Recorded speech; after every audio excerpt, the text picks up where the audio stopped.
بسم الله الرحمن الرحيم قل أعوذ برب الناس ملك الناس إله الناس من شر الوسواس الخناس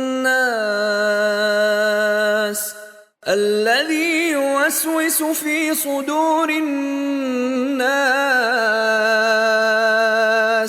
من الجنة والناس.